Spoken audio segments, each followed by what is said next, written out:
చేలా చిరునవ్వులు కండలను కరిగించాలా, కొండలను కదిలించాలా, చచ్చి చెడి సాధించాలా సుఖశాంతులు. మనుషులని పెంచే రుజువు, మమతలను పెంచే ఋతువు, మనసులను తెరిచే హితవు, వందేళ్ళైన వాడని చిరునవ్వు.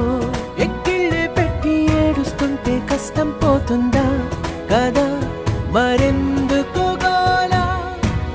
అయ్యయ్యో పాపం అంటే ఏదో లాభం వస్తుందా వృధా?